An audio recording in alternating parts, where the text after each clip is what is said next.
Welcome to the audio version of Chapter 1 of Ramaji, Meditation by Romaji.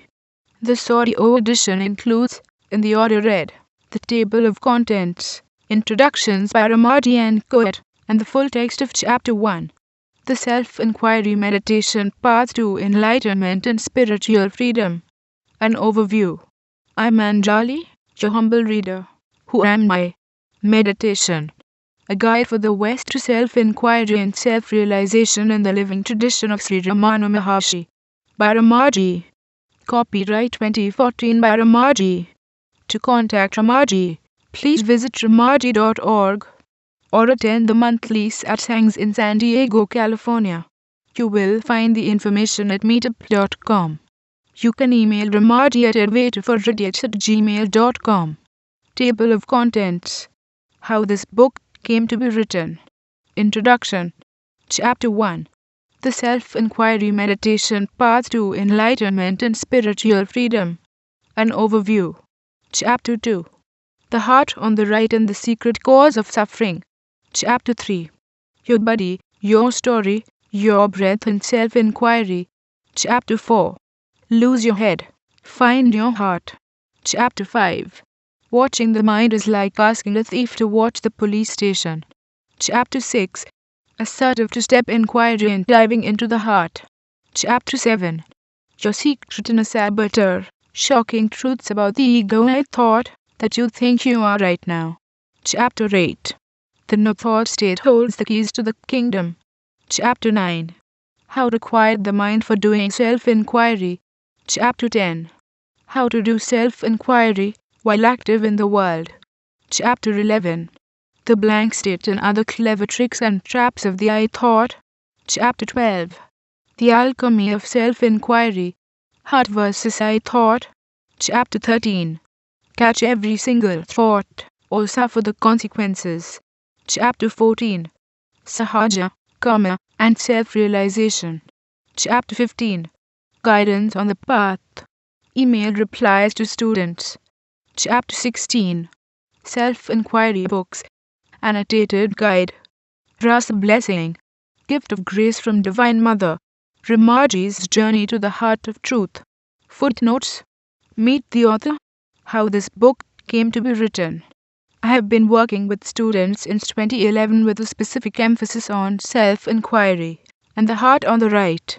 What I found is that the students have read plenty about self-enquiry, but they are having difficulty applying what they have read. They are making a good effort to implement a form of self-enquiry, but they are getting stuck. Once they get stuck on their path with self-enquiry, they find it challenging to move forward without guidance from someone who has gone before them on the path.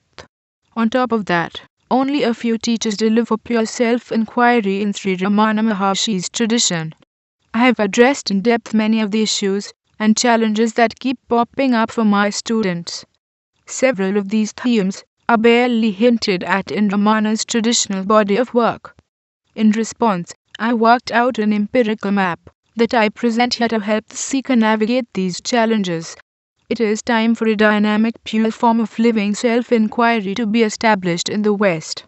This new Western tradition embraces the heart on the right, the I thought in advanced spiritual yoga experiences such as Hamsfurana and Amritanbadi. In this book, sometimes I refer to the I thought as he, and sometimes as it. This reflects how I actually talk with my students during our live Skype process sessions. The reason I do this is that the I thought is not really just an it. It is very personal. The I thought, according to Ramana, is precisely and specifically the I am the body thought. Since the identification is based on the physical body, female readers may substitute she for he. In reality, the seeker is identified with the physical body, and with the I thought. This identification with the male or female physical body in the form of the very subtle I thought is what produces suffering. When the I thought is eliminated, body identification comes to an end. Not only that, the apparent world goes away along with the apparent other people. What remains is the self. It is for this reason that Ramana said repeatedly, there is only the self. It is as close as words can say to the ultimate truth. I would like to thank Coet Povind, Stuart, Claire, Arthur, and Alex for previewing the manuscript and providing precious editorial feedback. I would also like to thank my monthly San Diego Satsang group who inspire me every time we meet. Peace, love and happiness in the self. Ramaji introduction by Poet. We are living in a very special time. There are more people than ever writing and talking about non-duality and realizing the true nature of the self. Even though there has been an explosion of non-duality talk on our planet, the direct method of self-enquiry, the Who Am I? Meditation from the living tradition of Sri Ramana Maharshi, is not well represented.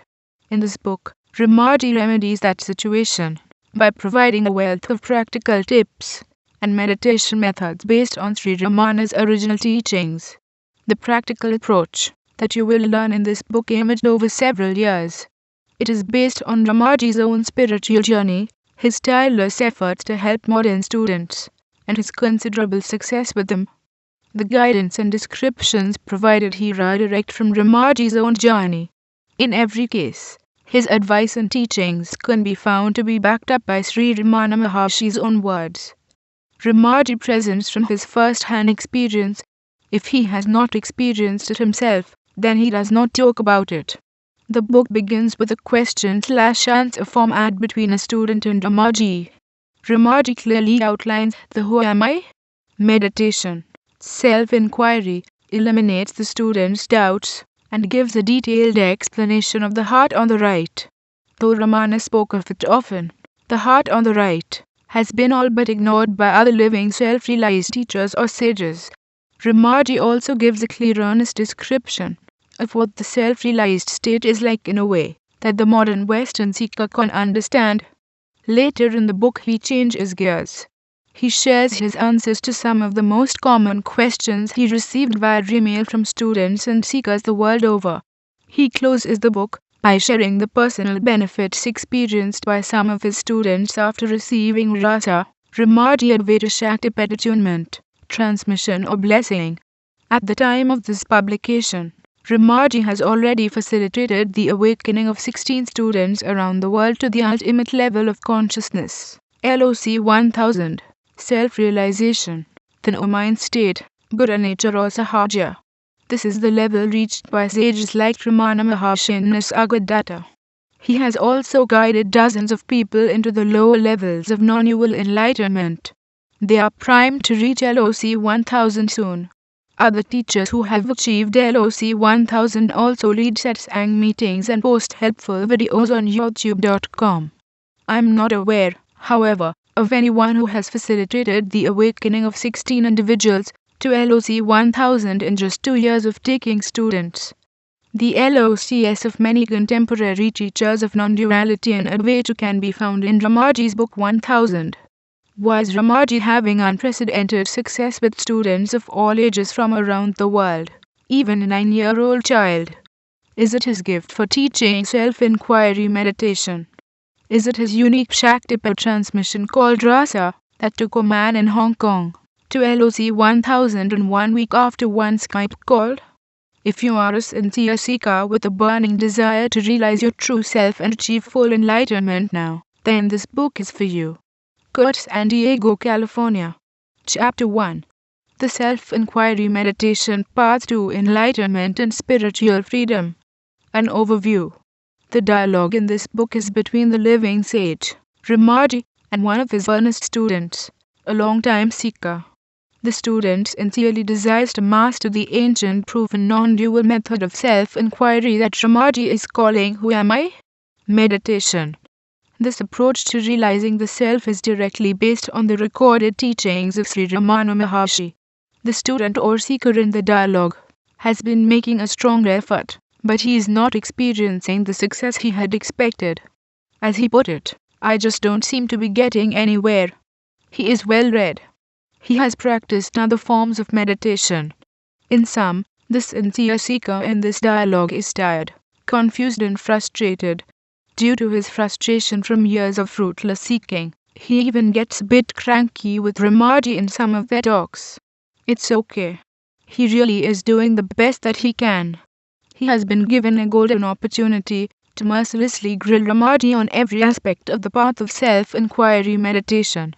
As you will see, he takes full advantage of this rare chance to extract a life-changing flood of golden insights from Ramaji.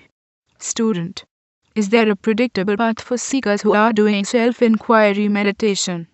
Ramaji: yes, there is a predictable path with typical pitfalls along the way. Self-enquiry meditators face similar challenges.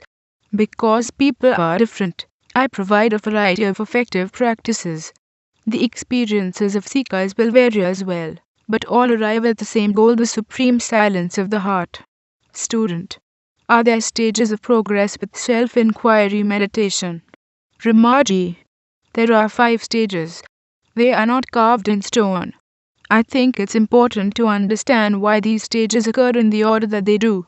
The stages are not a fixed map. They are a process. You go from being trapped and controlled by your thoughts to being totally and utterly free of thoughts. As a result, you are truly free. The I thought, the false self, is dead. Student: what are the 5 stages? Ramaji: the first stage is knocking down thoughts and getting the mind to quiet down. If you are overwhelmed by thoughts on a daily basis, and that situation does not change after doing self-enquiry meditation for a while, then you are not ready for it. Then you will do better practicing yoga and doing the kind of meditation that emphasizes calming body and mind. You can do mantra, breath, or mindfulness meditation, for example. The second stage is where thoughts have slowed down some, and there are now noticeably fewer thoughts. There can be many discoveries about thinking and the nature of thought. The third stage is where the student is now beginning to see for himself that he lives in his head, and that there is another option, which is to live in his heart. He begins to experience being able to drop his mind into his heart. This is the major discovery. It is the turning point of self-enquiry sadhana. A common experience that seekers have at this point is that instead of looking down at the heart from their head, they are now looking up at the head from their heart. This is called a paradigm shift. The sense of identity has moved from the head to the heart. Not everybody has this experience of looking up at the head from the heart, but lots of students have talked about it. This impressed me because it was a spontaneous seeing. It is not made up or imagined. In our Western society, we are taught that we need to be thinking in our heads in order to succeed in life. This is a false belief. When you see through this illusion, it is a huge step. The fourth stage is establishing yourself in your heart, in the pure feeling of being. Now you have identified it, and are able to drop down into it, and stay in it. Next you learn how to stay in the heart, even when you are active in the world. The fifth stage is full stabilization in the heart. This is when you are finally able to see the I thought rise up from the heart to the head. Even if you cannot see its movement clearly with your inner vision, one way or the other the true nature and behavior of the I thought will be exposed to you. Then the it falls into the heart, to dissolve and die there. When this unmistakable event occurs, then world and other disappear. The world and others can still be experienced in the sense that the self-realized sage is still able to talk to other human beings and conduct himself in his daily life. But there is no world for him. What he is experiencing is only the self. The sage feels that there is the self and nothing else at all. Student: what do you mean by heart? Ramaji: what I mean is the heart on the right described by Ramana. It is felt in the chest 2 digits to the right of center. I'm pretty sure most of my students experience it in some way. But you do not have to. You may experience your true identity as spacious awareness, pure consciousness, and so on. I find that approaches other than self-enquiry tend to turn the quest for the true self into a head trip. This is why I emphasize the heart and pure feeling. Everybody is conscious and aware to some degree, but they are not in touch with pure feeling. I talk about the heart because you will enjoy true peace, love, and happiness from fulfilling your who am I quest. Student: are you saying that some people are not ready for self-enquiry meditation? Ramaji: yes. It's not because it is difficult. Self-enquiry meditation is simple and easy. You will have to be extremely persistent, but it is a straightforward practice. The reason some people are not ready is that they are still addicted to thinking. Thinking is the fundamental addiction that leads to all the other addictions. In turn, this addiction to thinking is based on the primordial addiction to the devious I thought. Student, you seem to be implying that you can live your life without doing any thinking at all. If I say I am addicted to cigarettes or alcohol or gambling, what's implied is that those things are not needed by me to live a good balanced life. Ramaji, that is correct. Thinking is an addiction just like I said. Behind this thought cloud hides the original addiction, the king of addictions, the I thought. You do not need to do any thinking at all. You do not need any thoughts for you to function. The fewer thoughts you have, the better.